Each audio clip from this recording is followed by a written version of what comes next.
Hey guys what's up.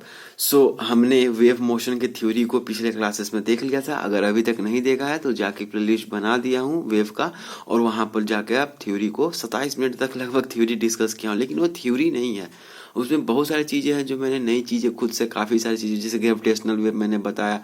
2017 का जो Nobel prize था फिजिक्स का, वो किन किन साइंटिस्ट को मिला और उन्हें क्यों मिला, मैंने बताया था। ग्रेविटेशनल वेव्स को डिटेक्ट किया गया, और भी कई सारी चीज़ें मैंने बताई। सो प्लीज़ प्लीज़ जाके उस वीडियो को देखना। और बाकी 8 क्लास पीयर्सन आईआईटी फाउंडेशन में बहुत ज़्यादा वेव में नहीं पढ़ना है। मेरा मन तो ये कर रहा है कि इसके बाद मैं 9 क्लास का वेव चला दूं, लेकिन मैं सोच रहा हूँ कि पहले 8 क्लास का सभी चीज़ें मैं ख़त्म करूँ, उसके बाद ही मैं 9 में जाता हूँ। So because basics are necessary. Please ये मत समझना कि मतलब छोटी चीज़ों के क्यों पढ़ा जाए, क्योंकि ज़िंदगी में जो भी बड़ी चीज़ें हैं वे छोटी छोटी चीज़ों से ही मिलकर बनती हैं। और आपको लग रहा होगा कि ये मैं पैसे से बना के क्यों रखा हूँ। दरअसल मैंने इससे पहले रिकॉर्ड कर लिया था वीडियो, बट उसमें क्या था ना कि मतलब इमेजेस अच्छे से नहीं आ रहे थे, इसलिए मैंने दोबारा री रिकॉर्ड कर रहा हूँ। ओके, सो चलो पहला क्वेश्चन बिल्कुल सिंपल। ठीक है, कभी भी मैं भी पहले सोचा था कि सिंपल क्यों बनाना है, बट नो गाइस, सिंपल से ही आप कॉम्प्लेक्स जा सकते हो। कोई भी कॉम्प्लेक्स ही जो है वो सिंपल के ही फॉर्म से अति बना, सिंपल के ही कई पैटर्न बनाकर ही कॉम्प्लेक्स बना है। So the frequency of a wave is 200 hertz and its wavelength is 60 metre. Find is velocity. So हमने सबसे पहले देख रहा था कि कल ही तो देखा था कि velocity is equal to frequency into lambda. Lambda किसको दिखाता है? वेवलेंथ को। लैम्डा ग्रीक लेटर वर्ड है। ओके, सो अब ऐसा क्यों क्यों लैम्डा ही क्यों? दरअसल अब साइंटिफिक कम्युनिटी शुरू से ही इस चीज़ को यूज करते आ रही है, तो हम लोग तो आम ही आदमी हैं, सो इसी को यूज करते आ रहे हैं। आप चाहो तो खुद से भी कुछ डी से दिखा सकते हो, आपका जो मन करे। So v is equal to F into lambda. और ये कहाँ से आता है? ये कौन सा फार्मूला कहाँ से आ रहा है? तो आपने बचपन में पढ़ा था ना, velocity is equal to distance upon time. तो वेलोसिटी को ऐसे लिख सकते हैं, velocity is equal to distance into 1/टाइम। ठीक है, और 1/टाइम ही तो फ्रीक्वेंसी होता है। हमने आपसे कहा था ना कल कि फ्रीक्वेंसी पर सेकंड में जितना ऑक्सीलेशन होता है वेव का, उसी को क्या कहते हैं? फ्रीक्वेंसी कहते हैं। ओके, सो हमने और डी को किससे प्लेस कर दिया? लैम्डा को। वैसे भी लैम्डा का ऐसा यूनिट मीटर ही तो होता है। So V is equal to हमने लैम्डा इंटू एफ कर दिया फ्रीक्वेंसी। सो अब यहाँ पर बाकी वैल्यूज दिए हुए हैं, और वी इज इक्वल टू हमने 1200 मीटर पर सेकंड। अब आप बताओ कि हर्ज इंटू मीटर किया तो मीटर पर सेकंड क्यों आया? क्योंकि दरअसल जो हर्ज होता है उसका ऐसा यूनिट पर सेकंड ही होता है। ठीक है गाइस, सो मैं आपको चाहता हूँ कि सिंपल से आप चलो, और मैं अच्छे अच्छे सवाल बनाऊंगा और बहुत सारी चीज़ें मैं आपके साथ डिस्कस करूंगा इसमें, इस वीडियो में। इसको छोटा ही रखूंगा और काफ़ी सारी चीज़ें बताऊंगा। सो बने रहना अंत से, शुरू से लेके अंत तक। सो आते हैं दूसरे क्वेश्चन पे। Find the ratio of the time period of two pendula. Pendula क्या है? पेंडुलम का ही प्लूरल फॉर्म पेंडुला है, whose lengths are in the ratio 1:4। तो हम जानते हैं ना कि जब भी देखा गया कि time period of pendulum directly proportional to square root of length होता है। Okay, and inversely proportional to acceleration due to gravity लिखना होगा। Acceleration due to gravity as g लिखना होगा। ओके गाइस, क्या करना होगा? एजी लिखना होगा। ओके 1 मिनट यहाँ पर। सो एजी लिखना होगा। अरे समझ में जो, क्योंकि जी लिखना गलत है, क्योंकि अब अधिकतर जगह आप जी लिखो देखोगे, लेकिन अब जो एक्सेशन ड्यू टू ग्रेविटी अर्थ पर है वो तो जी है, ठीक है, उसके लिए तो सही है। बट मून पे जाओगे तो मून पर एक्सेशन ड्यू टू ग्रेविटी क्या है? G/6 है। सो वहाँ के लिए तो, वहाँ के लिए हम लोग जैसे टाइम पीरियड जो पेंडुलम, और ध्यान देना इस टाइम पीरियड जब भी हम इस मेजर कर रहे हैं तो इसमें एयर रेजिस्टेंस को नेगलेक्ट करते हैं, और ये भी मान के चलते हैं कि हमारा जो लेंथ है वो बहुत बड़ा नहीं है, नहीं तो फिर ये फार्मूला लागू नहीं होगा। ये फार्मूला तभी तक लागू होता है जब लेंथ जो है वो छोटा है, एक मेजरेबल अमाउंट तक है, मीटर में, कुछ मीटर में हो, ऐसा। आ रही बात समझ में? सो हर फार्मूला की अपनी एक लिमिटेशन है, और आपको लिमिटेशन यूज होनी, पता होनी चाहिए। सो अगर कोई अर्थ पे पेंडुलम के टाइम पीरियड को मेजर करेगा तो क्या लिखेगा? 2.2√L/G। लेकिन अगर मून पे ले जाओगे उस पेंडुलम को, टी मून से मैं डिनोट कर रहा, तो टी मून क्या हो जाएगा? 2π ×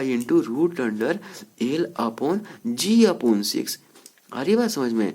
ठीक है, ये चीज मून पर होगा। सो L1/L2 अपन लोग का दिया हुआ है। सो तो L1/L2 का रूट अंडर क्या हो जाएगा गाइस? 1/2 हो जाएगा। ठीक है, हम दोनों तरफ स्क्वायर रूट ले रहे हैं, ध्यान देना, स्क्वायर रूट ले रहे हैं, स्क्वायरिंग नहीं कर रहे हैं, क्योंकि स्क्वायरिंग करेंगे तो आ कितना आएगा, L1 square upon L2 square is equal to 1/16 आ जाएगा। ठीक है, अब हम क्या करते हैं, दोनों तरफ तो root under L1 upon L2 आ गया, बहुत सही। तो हमें क्या पूछ रहा है, find the ratio of time periods पूछ रहा है। तो गाइस T1 कितना हो जाएगा, 2 pi into root under L1 upon G हो जाएगा, और T2 क्या हो जाएगा, 2 pi into root under L2 upon G हो जाएगा।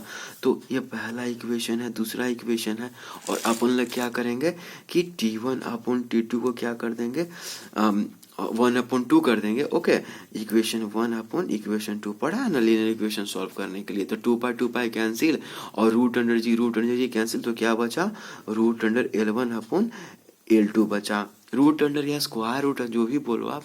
सो और square root of L1 upon L2 अपन लोग का कितना था, 1/2 था, तो 1/2 कर दिए। So find the ratio of time period of the two pendula.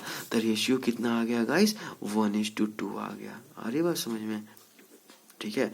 जब भी ऐसा क्वेश्चन आए ना, तो केवल जो लेंथ का जो रेशियो दिया हुआ है उसका बस स्क्वायर रूट ले लेना। अगर लेंथ का रेशियो 1/16 रहता तो हमारा टाइम पीरियड का रेशियो कितना आता, 1:4 आता, क्योंकि हम 1/16 का स्क्वायर रूट ले लेते तो हमारा 1:4 टाइम पीरियड, क्योंकि हम रूट अंडर ले लेंगे, और समझ में, स्क्वायर रूट ले लेंगे। अगर यहाँ 1/64 होता लेंथ का रेशियो, तो हमारा टाइम पीरियड का रेशियो कितना होता, दोनों पेंडुला का 1:8 होता। आ रही बात समझ में, हमेशा हम स्क्वायर रूट ले लेंगे। ठीक है, सो उम्मीद है कि आप यहाँ से समझ रहे हो कि जितना लेंथ बड़ा होगा, लेकिन लेंथ ज़्यादा बड़ा नहीं होना चाहिए, उतना ज़्यादा टाइम पीरियड होगा, inversely proportional to the square root of acceleration to gravity होता है। बाकी 2 पाई तो कांस्टेंट है ही। ओके, सो आगे बढ़ते हैं। The distance between the first crest and third crest is in a transverse wave is 10 meter. Find its wavelength. Okay, so कल हमने क्रेस्ट के बारे में भी हमने पढ़ाया था थ्योरी के क्लासेस में कि क्रेस्ट क्या होता है।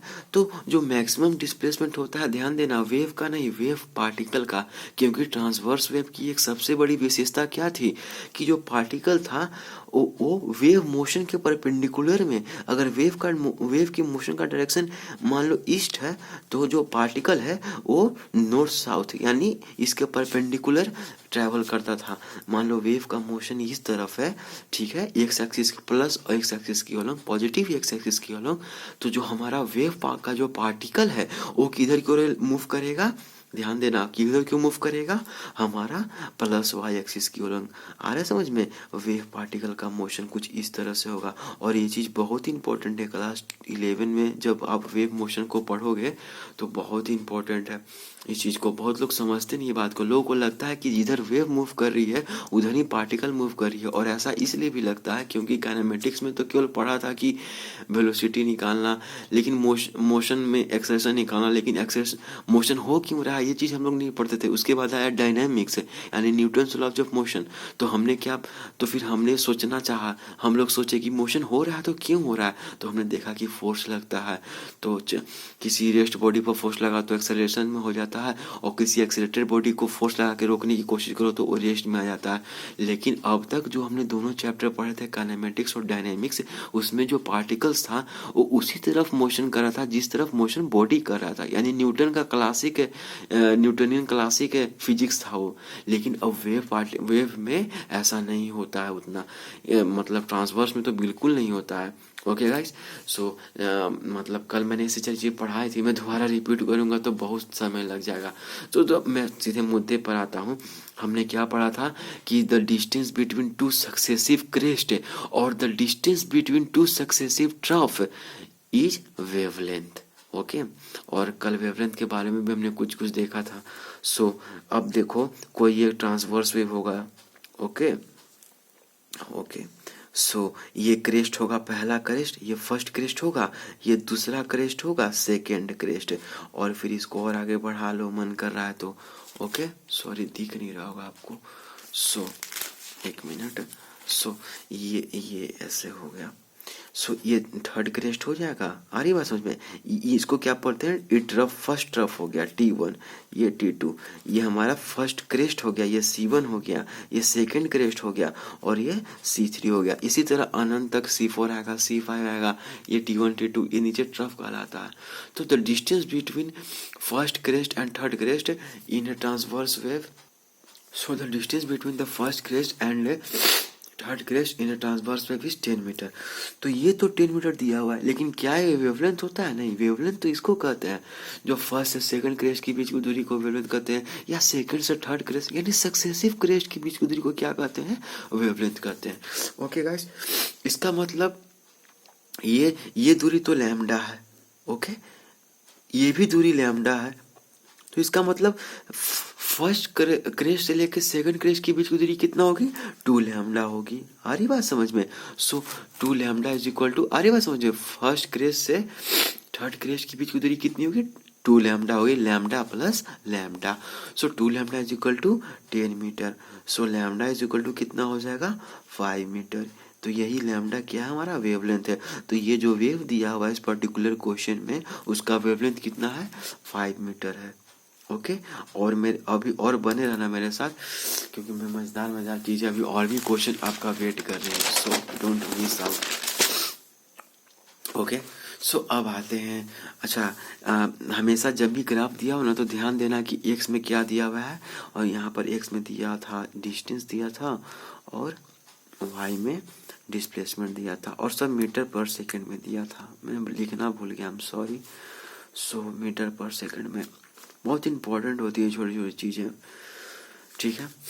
तो ये ग्राफ दिया हुआ है एक ट्रांसवर्स वेव का, और इसके आधार पर मुझसे क्वेश्चन पूछा जा रहा है। क्वेश्चन क्या है? इस आधार पे पूछ रहा है कि वेलोसिटी ऑफ वेव दिया हुआ है पहले से 14 मीटर पर सेकेंड। ओके, सो पूछ रहा है फाइंड वेवलेंथ। ओके, सो वेवलेंथ पूछ रहा है, ध्यान देना। और वेवलेंथ क्या होगा? तो वेवलेंथ मैंने कहा था ना कि सक्सेसिव क्रेस्ट या सक्सेसिव ट्रफ के बीच की दूरी को वेवलेंथ कहते हैं। सो ये 1 है, ओके, और ये 2 है, फिर 3 है, 4 है, 5 है। ओके, सो अब हम अगर देखेंगे इस दूरी को वेवलेंथ कह सकते हैं हम लोग, ठीक है। इस दूरी को क्या कह सकते हैं? वेवलेंथ। तो ये जरूर 2.5 होगी, ये 1.5 है, ये 0.5 है। तो 0.5 से लेकर 2.5 ये है ना, यही दूरी हमको लेना है ना। तो पूरा 2.5 में से 0 पॉइंट अगर घटा देंगे तो ये दूरी कितनी आ जाएगी? 2 मीटर। आ रही बात समझ में? सो वेवलेंथ कितना है? 2 मीटर। 2 मीटर, ठीक है। वेवलेंथ कितना? 2 मीटर। ऐसे भी जब भी आप थोड़ा सा अगर आप देखो, ये देखो यहाँ से ये शुरू हुआ, ये हमारा क्या था?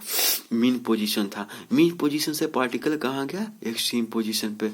फिर पार्टिकल आया, और फिर ये क्या, यहाँ से लेके यहाँ तक कि क्या कहते हैं? एक साइकिल कहते हैं। एक ऑक्सीलेशन होता है इसमें, मीन से एक्सट्रीम, एक्सट्रीम से फिर मीन, और मीन से फिर एक्सट्रीम, और एक्सट्रीम से फिर मीन। तो आ रही बात समझ में? अब इस पर काफ़ी मज़ेदार SHM भी पढ़ना है क्लास 11 में, तो हम उस सब को देखेंगे। लेकिन पहले हम इस दूरी को निकालते हैं। तो ये पूरा दूरी क्या है? 2.5 है। इसमें से इस दूरी को घटा दे 0.5 को, तो कितना बचा? 2.5 माइनस 0.5, 2 मीटर आया। तो वेवलेंथ हमारा 2 मीटर है। लेकिन कहीं मत जाना, अभी फ्रीक्वेंसी भी निकालना है। और फ्रीक्वेंसी क्या होता है? 1 अपॉन टाइम पीरियड होता है। तो 1 अपॉन टाइम पीरियड कितना है? टाइम पीरियड जरा हम देख ले। तो 1 मिनट, अभी हमने, अब टाइम पीरियड तो दे ही नहीं रहा है क्योंकि डिस्प्लेसमेंट वर्सेस डिस्टेंस का ग्राफ दिया हुआ है। सो हम क्या करेंगे कि v is equal to frequency into lambda, हम लोग पढ़े थे। तो फ्रीक्वेंसी, अब हमारा वेलोसिटी ऑफ 14 दिया हुआ है, और फ्रीक्वेंसी निकालना है, और लैम्डा कितना हुआ है? 2 मीटर अभी निकाले लैम्डा। तो फ्रीक्वेंसी कितना हो गया गाइस? यहाँ से देख लो, फ्रीक्वेंसी कितना हो गया? 7 हर्ज हो गया। आ रही बात समझ में? फ्रीक्वेंसी कितना? 7 हर्ज हो गया। सो फ्रीक्वेंसी हमारा 7 हर्ज हो गया। यहाँ से हमने डायरेक्ट निकाल लिया फ्रीक्वेंसी, यहाँ से निकाला, ध्यान देना। एम्पलीट्यूड ऑफ द वेव, तो एम्पलीट्यूड किसको कहते हैं? Maximum displacement of the particle either upward or downward from its mean position of the transverse wave is called amplitude. Okay, so maximum displacement कितना है? 7 है। आ रही समझ में? देखो तो इधर +7 गया, यहाँ -7 है मैक्सिमम डिस्प्लेसमेंट, या +7 है -7। और आपको पता है कि डिस्प्लेसमेंट नेगेटिव और पॉजिटिव हो सकती है, लेकिन डिस्टेंस हमेशा पॉजिटिव में ही रहेगी। तो डिस्टेंस तो पॉजिटिव है, लेकिन डिस्प्लेसमेंट नेगेटिव में भी हो सकती है। और डिस्प्लेसमेंट एक वेक्टर क्वांटिटी है, जबकि डिस्टेंस एक स्केलर क्वांटिटी है। डिस्टेंस जो है वो पाथ पर डिपेंड करता है, जबकि डिस्प्लेसमेंट जो है वो इनिशियल और फाइनल पॉइंट के बीच की जो डिस्टेंस है, मतलब इनिशियल और फाइनल पॉइंट के बीच में जो डिस्टेंस है, जो शॉर्टेस्ट डिस्टेंस बिटवीन इनिशियल और फाइनल पॉइंट इज डिस्प्लेसमेंट। सो ये 3 मेन डिफरेंस होते हैं, प्लीज इसको समझना। ये दोनों एक चीज नहीं है, ठीक है? समय के साथ आप भी इसको समझ जाओगे। सो एम्पलीट्यूड कितना है हमारा, देखते के साथ ग्राफ में बता दो, 7 मीटर है। आ रही बात समझ में? So this is the answer. अब अगला क्वेश्चन मैं बनाने जा रहा हूँ, वो थोड़ा सा अच्छा है, सो ध्यान से सुनना। A stone is drop from the top of A tower. एक टॉप टावर है, ठीक है, एक टावर है, यहाँ पर कोई आदमी खड़ा है, ठीक है, चलो इस आदमी को बना देता हूँ, ठीक है। इसके हाथ में एक पत्थर है, इसने यहाँ पर पत्थर नीचे फेंका, मतलब फेंका क्या, इसको छोड़ दिया, ड्रॉपिंग, ठीक है। यहाँ u = 0 हो जाएगा। ध्यान देना, इसमें थोड़ा सा काइनेमेटिक्स भी लगेगा, लग सकता था बट लगेगा नहीं, क्योंकि मैंने सोचा था कि लगेगा, बट इसमें लगता नहीं है काइनेमेटिक्स उतना। A stone is dropped from the top of a tower and it hits the ground at t = 33.5 second. यानी मैं घड़ी देख रहा हूँ, यहाँ पर मैंने स्टोन को ड्रॉप कर दिया और यहाँ से यहाँ तक, ये ग्राउंड है हमारा, ये क्या है, ग्राउंड है, ग्राउंड है। सो यहाँ से यहाँ तक आने में कितना समय लगा, 3.5 सेकेंड लगा, ओके, 3.5 सेकेंड यहाँ से आने तक लगा। If the velocity of sound in air is 300 metre per second, find the time taken to hear the sound by a person on the top of the tower from the instant the body is drop. From the instant the body is drop, इसको ध्यान देना, नहीं तो फिर गच्चा खा जाओगे। From the instant the body is drop, यानी टावर पर जो आदमी खड़ा था, उसने जैसे ही पत्थर को ड्रॉप किया, उसको रिलीज किया, उसके बाद से कितने समय बाद उसको पत्थर के गिरने का साउंड आएगा। तो गाइस, सबसे पहले तो उस टावर से ग्राउंड तक गिरने में कितना समय लगा उसको, 3.5 सेकेंड। और प्लस यहाँ जब गिरा तो यहाँ से जो साउंड जनरेट हुआ होगा, पत्थर जब ग्राउंड पर गिरा होगा तो उससे कुछ साउंड उत्पन्न हुआ होगा। तो क्योंकि कुछ एनर्जी जो है वो साउंड एनर्जी में चली जाएगी। Energy can neither be created not be destroyed. तो ये जो यहाँ पर जो इसका mgh था, ठीक है, पोटेंशियल जो तो अभी तक आप लोग पढ़े नहीं होंगे क्लास 8 में, लेकिन यहाँ जो पोटेंशियल था, यहाँ पर आते आते पूरी तरह से काइनेटिक एनर्जी में कन्वर्ट हो गया, और काइनेटिक एनर्जी यहाँ कुछ साउंड एनर्जी में कन्वर्ट हो गया। तो यहाँ से जो साउंड उत्पन्न होगा वो फिर ऊपर ट्रैवल करेगी साउंड। तो पहले से तो 3.5 सेकेंड लगा ही हुआ है इस पर, आ रही बात समझ में, क्योंकि गिरने में 3.5 सेकेंड लगा, और प्लस साउंड कितना देर में नीचे से ऊपर पहुंचेगा। तो गाइस, अब कितना देर में, तो टाइम इक्वल टू क्या होता है, डिस्टेंस अपॉन वेलोसिटी, समय बराबर दूरी बाई चाल। तो दूरी कितना है, क्या हम लोग निकाल सकते हैं, दूरी कितना है। सो दूरी निकालने के लिए इस टावर का हाइट तो निकालना ही पड़ेगा हमें। और आपको पता है काइनेमेटिक्स में हाइट या डिस्प्लेसमेंट इज इक्वल टू क्या होता है, यही डिस्प्लेसमेंट है ना इसका, ठीक है, क्योंकि स्ट्रेट लाइन में जितना ट्रेवल किया, फाइनल इनिशियल पॉइंट ये है, इनिशियल पॉइंट IP, और ये फाइनल पॉइंट है स्टोन का। तो इनिशियल पॉइंट और फाइनल पॉइंट के बीच का शॉर्टेस्ट डिस्टेंस तो यही है। तो displacement equal to UT plus half, और चूंकि एक ही जगह G लिखेंगे क्योंकि ये वर्टिकली नीचे मूव कर रही है, तो हाफ GT² लिखेंगे। ये आपका लेवल 2 एक्सरसाइज का क्वेश्चन है, PSNITG फाउंडेशन का, शायद लेवल 2 एक्सरसाइज का पहला क्वेश्चन यही है, 7th एडिशन मेरे ख्याल से। एक मिनट में देख लेता हूँ, 7th एडिशन है ना, 8th एडिशन। सो लेकिन U तो 0 है, क्योंकि इसको स्टोन को क्या किया गया, रिलीज किया गया, तो U 0 है। तो इंच इज इक्वल टू क्या हो गया गाइस, 1/2, और G को 10 मीटर पर सेकेंड स्क्वायर लेने के लिए बोल रहा है, इनटू, और समय कितना लगा, 3.5 का होल स्क्वायर हो जाएगा, 3.5 सेकेंड। तो 2 × 5 = 10। तो इंच इज इक्वल टू क्या हो जाएगा, 5 × 3.5 का स्क्वायर हो जाएगा। अब ये हाइट है टावर का, और जो साउंड जो जनरेट हुआ ग्राउंड पे उसको दोबारा आदमी यहाँ खड़ा है, आदमी के कानों तक पहुँचने के लिए मान लो यहाँ से एक साउंड चला, साउंड का वेव निकला, ठीक है, ट्रांसफर्स वेव निकला ऐसे, ठीक है। तो ये यहाँ से शुरू हुआ तो यहाँ तक पहुँचने के लिए कितना समय लगेगा, तो समय बराबर दूरी बाई चाल, तो दूरी कितना है 5 × 3.5, हाइट ऑफ टावर है इतना, अपॉन आपका 300 दिया हुआ है साउंड का स्पीड, तो यही समय लगेगा ना। तो टोटल समय कितना हो जाएगा गाइस, जल्दी से बता दो। टोटल टाइम टेकन, ठीक है, आदमी जब स्टोन को रिलीज किया, उस स्टोन को रिलीज करने के कितने समय बाद आदमी को वो साउंड सुनाई देगा, कौन सा साउंड, जब ग्राउंड पर स्टोन गिरने का साउंड। सो पहले से तो 3.5 सेकंड अति हो ही चुका है, क्योंकि 3.5 सेकंड उस स्टोन को गिरने में ही लगा, गिरेगा तभी तो साउंड जनरेट होगा, और साउंड जनरेट हुआ वो कुछ दूरी चलेगी, तो कितने समय बाद साउंड पहुंचेगी आदमी के कानों तक, ये क्योंकि हमने हाइट का टावर निकाल दिया, ये डिस्टेंस है, और टोटल ये स्पीड है साउंड का, तो टोटल टाइम कितना हो जाएगा 3.5 सेकेंड प्लस 5 × 3.5 का होल स्क्वायर, मतलब स्क्वायर 3.5 का स्क्वायर अपॉन 300, ठीक है। अरे बात समझ में, अब तो कैलकुलेशन है, इसको कैलकुलेट करोगे तो लगभग 3.5 से 3.701 ऐसे कुछ सेकंड आंसर आएगा। अरे बात समझ में, हालांकि आंसर 3.75 दिया हुआ है, लेकिन पता नहीं कैसे 3.75, थोड़ा सा 0.005 का अंतर है, लेकिन 3.70 आंसर आएगा, मेरे आना चाहिए, मेरे ख्याल से 3.701 सेकंड आना चाहिए। सो ठीक है, इसका मतलब जो साउंड है उसको ट्रेवल होने में लगभग 0.2 सेकंड लग रहा है, ठीक है, बहुत क्विक है, ठीक है, थोड़ा सा समय नोटिस हो सकता है, ठीक है। सो गाइस 3:45, क्योंकि टावर भी लगभग 45 मीटर ऊंचा है, तो इंस्टेंटली तो सुनाई नहीं देगा साउंड, थोड़ा समय बाद ही सुनाई देगा।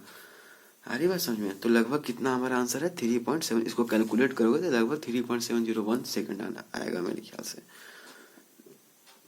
ये हमारा आंसर हो जाएगा। सो वीडियो काफ़ी लंबा होता जा रहा है, तो हम इसको यहीं पर पॉज करते हैं, लेकिन प्लीज़ अगला पार्ट देखना इसका, अभी तुरंत आएगा, अभी बहुत सारे क्वेश्चन वेट कर रहे हैं, और तुम्हें काफ़ी सारी चीज़ जानने को मिलेंगी, बहुत सारी बेसिक बातें ट्रांसवर्स और लॉन्जिट्यूडिनल वेव के लिए हमने फिल इन द ब्लैंक्स भी रखा है। सो ये चीज़ें हो गई, इधर आप देख सकते हो, ठीक है, ये चीज़ें और भी क्वेश्चन रखे हुए हमने आपके लिए। सो इसको यहीं पर एंड करते हैं। वीडियो अच्छा लगा तो लाइक शेयर सब्सक्राइब करो, और दोस्तों के साथ शेयर करो, और बस इंजॉय करो यार लर्निंग प्रोसेस को, ठीक है। वेव को अपने लाइफ का एक पार्ट बनाओ, ठीक है।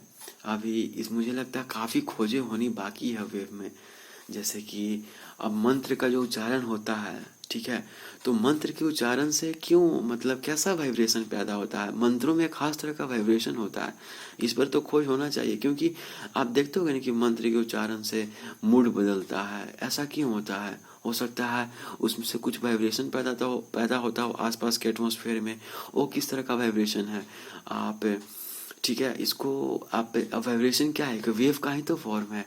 सो इस पर बहुत सारी खोजें नहीं बाकी है, अगर और खोजें होती हैं तो बहुत सारे रोगों का इलाज हो सकता है, साउंड थेरेपी मैंने कल आपको बताया भी था। सो बस मजे थोड़ा एंजॉय करो लर्निंग प्रोसेस को, प्लीज़ बाहर की तरह मत लेना, रिक्वेस्ट करता हूँ, प्लीज़ इस चैप्टर को बाहर की तरह मत लेना। So thank you so much guys for watching this, thank you so much and have a great day ahead.